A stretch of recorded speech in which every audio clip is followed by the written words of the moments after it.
What a beautiful day out here in Arkansas. It's like in the 70s. I love it. I love this weather. Perfect riding weather. Alright guys, this is going to be my review on the Santa Cruz Bullit. I've had this for about a week and a half, 2 weeks now. I've done about 6 rides on it. I already changed a lot of things on it. And trust me, these changes made this bike just even much better than it already was. So I put the RockShox Zeb 180 mil fork on the front. So now this is a 180, 170 mil travel bike. I also put the Vivid Air. Look at the tight fit on that thing. It barely fits, but it fits. Now you do have to buy the special. So I talked to Santa Cruz. The factory RockShox Deluxe came with like bearings that go on the shaft, on the air can. You don't have to use the bearings. You can just use regular 8x30 spacer kit that you can buy from RockShox. But you lose some of the plushness of the shock, of the stroke, I guess. So I ordered the RockShox bearing kit that you can get for this, and then you have to get a special socket. It's like 30 bucks. And you can put the bearings in the rear, and it makes it feel how it's supposed to feel from Santa Cruz. So I put the RockShox Vivid Air on the rear. It's a 230 by 62.5. Everything else is factory. The bars, I love these bars. I was going to put the titanium bars in the bike, but these are the Santa Cruz carbon bars. 35 millimeter rise, and they did it where the wiring for the controller is hidden inside the bar. So that's why I kind of like the design. It kind of hides some of the cable. So I'm going to leave it as is and not change the bars basically. Here's the display. I love the display. It just shows you what you need to know. You know, time, battery, and they changed it where you have more bars here. You can actually see how much power you're losing, and not just like in the quarter sections, but actually I think there's like 10 little slots. So I do like that. It's got the new controller from Shimano. Pretty neat. Now this bike, guys, Santa Cruz offers 2 carbon levels, and this one, this is the Bullit CC. So they have the regular carbon, which is 1C, and then they have the CC, which is the stronger carbon. Now, one big reason why I switched over to Santa Cruz, this particular frame, they do not have a weight limit. They'll warranty the frame, and it doesn't matter how much you weigh, which is crazy. Other brands like Specialized, the Levo Comp aluminum version, which is the one I have, it's rated for 300 pounds. Then they have the S-Works carbon, which is like, I think rated for like 250 or 260, don't quote me on it. The Pro Comp carbon is rated for like 275, I believe. So that's crazy. Santa Cruz stands by their frames. This is the strongest carbon they offer, but they don't put a weight limit on their bikes. This is another reason why I went with the Santa Cruz. Now, this is the first bike that I've owned that the chainstay and the seat stay are all one piece. It's like a triangle. And that's all due to the VPP suspension link, why I wanted to try this platform out. It's pretty crazy. So there's a lot less bearings you got to change out. Now, Santa Cruz also warranty lifetime on the bearings as well. And I think this is all for the original owner. So if you're the original owner, you get lifetime warranty on the frame, and you get lifetime warranty on the bearings and the links, the linkage of the suspension, which is pretty crazy. This new motor, guys, the Shimano EP01, is amazing. It's got 20% more power than the EP08 first gen. This is the EP01, and the peak hour goes from 500 to 600 on this particular model. The battery is an internal 630 watt hour battery. It's not a Shimano battery pack. They have a company that they use, but Shimano warranties their battery pack just like if it was their own. So you will not have any issues with the battery pack if you have to get it changed out within the warranty period. The drivetrain is doing good. It's a 12-speed SRAM GX. I'm gonna probably upgrade to the SRAM Axis. I just love the wireless function, and I like how you can do the micro adjustments with the controller. So I'm going to definitely upgrade that eventually to the wireless. You get a 200 mil rotor on the rear and a 220 up front from factory. This came with a SRAM Code R brakes, which again, guys, if you watch my previous video, if you bleed the brakes, they work great. And that's what I did. I had to bleed the rear, and now they're just spot on, very, very grabby, and function like they're supposed to. What else do you want to talk about? Oh, fun fact, guys. If you buy a Santa Cruz, I don't know if it's about all the models, but if you buy this particular model, it comes to your house tubeless set up already. I went yesterday and tried to take the tire off the rear because I was going to convert it to tubeless, and it was already set up as tubeless. There was sealant in there and there was no tube in there. So I'm like, oh, sweet. A lot less work I have to do. So the bike did come tubeless set up already from factory. So that's always a plus. I do have this bike wrapped in ride wrap. This is the matte finish. And I think it covers 95% of the bike. Yeah, I think 95%. So there's some spots that are bare frame, you know, but not a lot of it. Like, you know, some areas right here. I just really focused on the rear here to protect from chipping, but everything else is protected. I'm loving this color. It's called Matte Cider. What do you guys think? Let me know in the comments what you guys think about this new color. I love it. The Santa Cruz is like a gold color. I don't know if you can tell, but this is all gold. I'm loving it.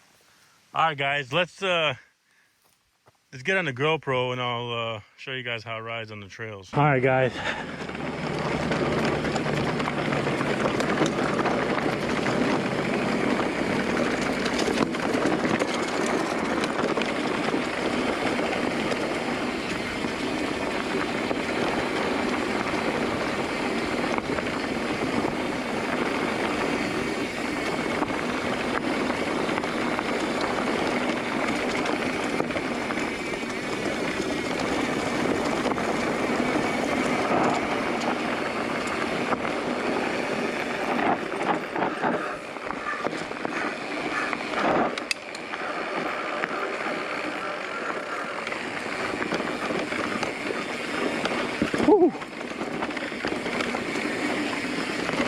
Man, this bike is just so playful, guys. So playful. It just absorbs all the small stuff. I love the suspension setup on this thing.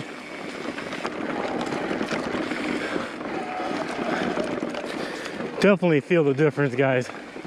I definitely feel the difference compared to the Levo and the Trek rail. You know, if I would pick my most favorite bikes that I've owned yet, would put this number one, and it would put my Trek rail 9.9 number two. I don't know what happened with Levos, but when they came out with the Gen 3s and the new motor, the 2.2, I don't know if they changed something in the software, but the bike just feels heavy. It's not playful, and the power's not there. Like, it's 90 Newton meters. This thing is 85, but this thing has a lot more oomph and feel of power, especially on the higher end, compared to the Levo. This thing would probably be close to the Bosch CX I had on my Trek rail. It's got the power, but the Bosch, it has more of a kick, like not natural feeling. If you want to get a bike that has a great power output, peak power, I mean, and more natural feeling, then I would get a Shimano EP01. Out of all the bikes I've owned, this is the most natural feeling bike I've ridden so far. Now, the clunkiness and the rattle noise is almost gone. I can hardly hear it. The EP01 has a lot less noise compared to the old EP8 or the Bosch CX. Obviously, the Turbo Levo didn't have any rattling because it was a belt driven, not gear driven. But you have to worry about the belt snapping.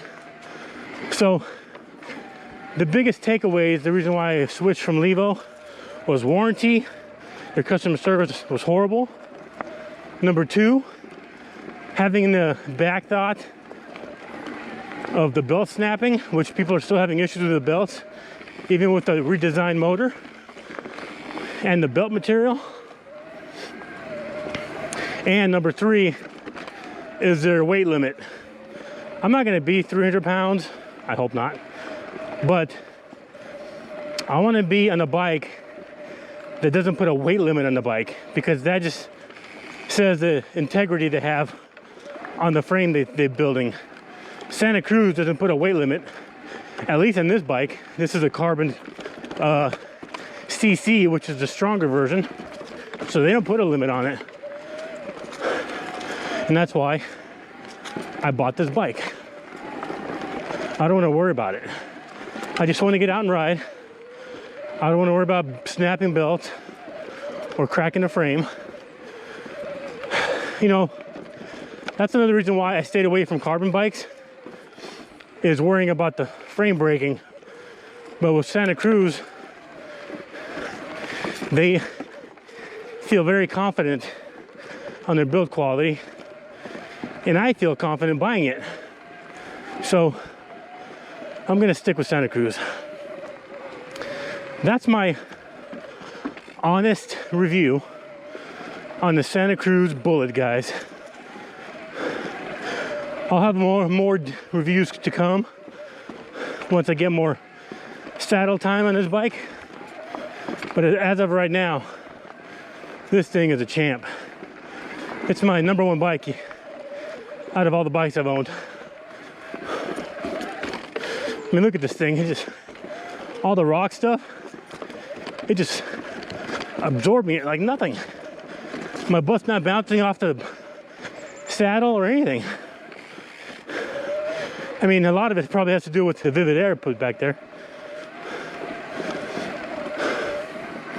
But yeah.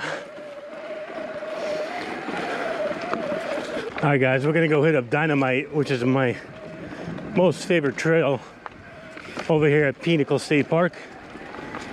It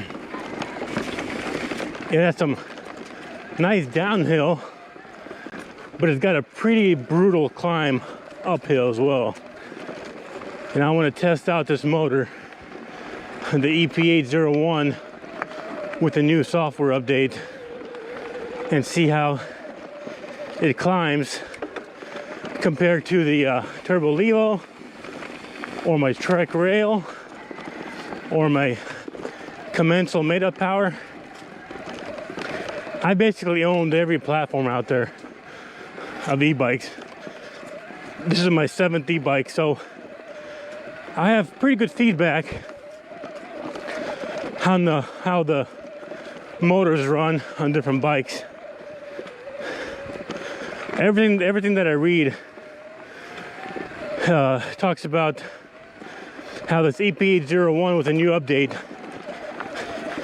makes the motor run like a Bosch CX Raceline motor, which is an amazing platform.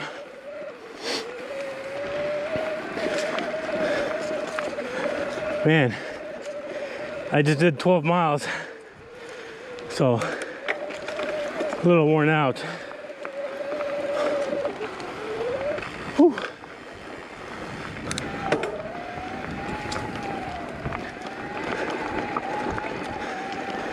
So we're in the backside of Dynamite. It's gonna be a few areas to go down, and then it's gonna be straight climb.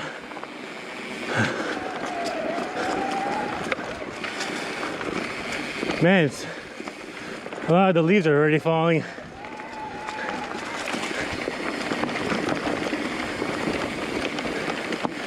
Now check this out, guys. There's gonna be an old vehicle here.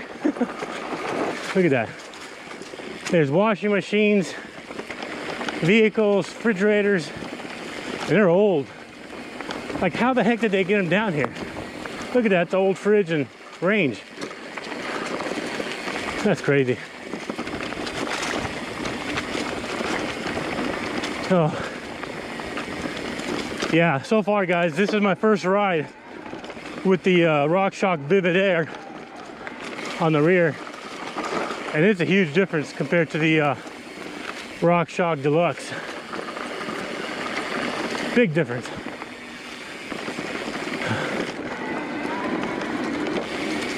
Like, this bike absorbs all those small jumps like nothing. All the little holes and rocks that you go over, you can't even feel them. Man, I am loving this suspension, guys. It's basically a 180 up front, 170 in the rear. Some people say that's too much, but for me, it's perfect. Now, I am a heavier rider. I'm like 245 on a good day. Trying to lose more weight, down to like 200 eventually. Look at this, it just climbs through that rock garden like nothing. Okay, so here comes the climbing. Whew. Here comes the climbing.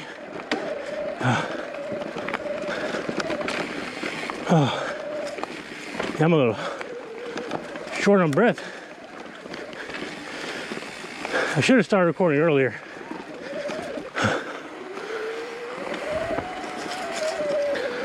All right.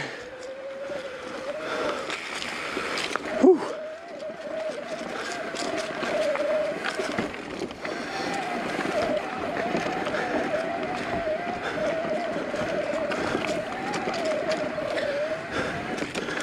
For some reason, I wanted to save the hardest trail last. I should have done it in the beginning, but hey,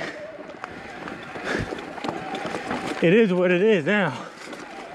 I am committed to make it up here. Oh.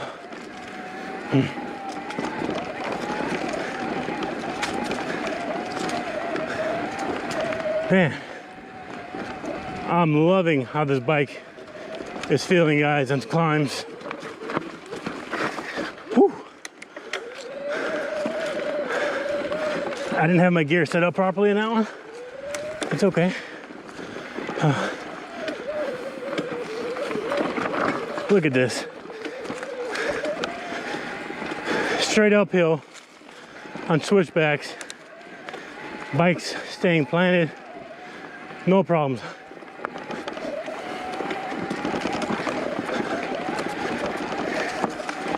It is pretty rocky here.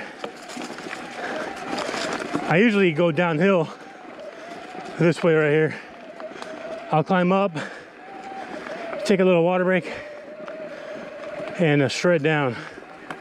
It's fun. Yeah.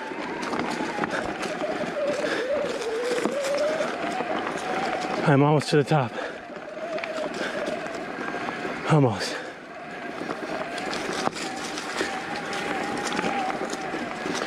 You can see Arkansas River to the right. Look at that. Woo. Beautiful.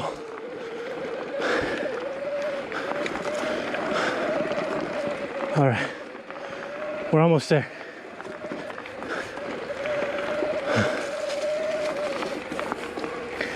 Guys, I've been riding for what, 14 miles now?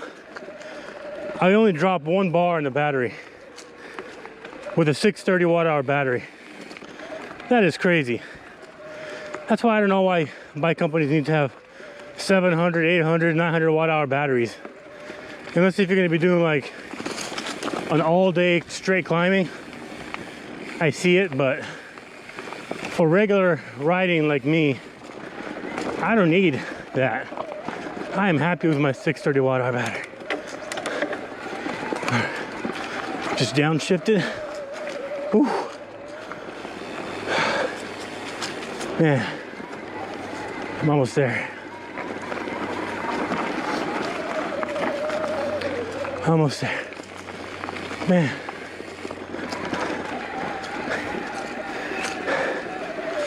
My heart rate's gotta be, oh yeah, 159 right now. You know, people say, you don't get a workout on e-bikes. You're a cheater. Bullshit. I get a workout. My heart rate's been at 150, 160 for about 2 miles. I say I'm getting a workout.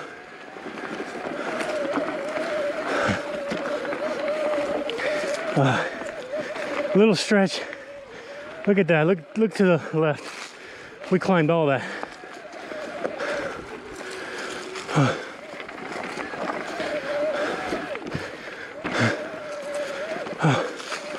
We made it.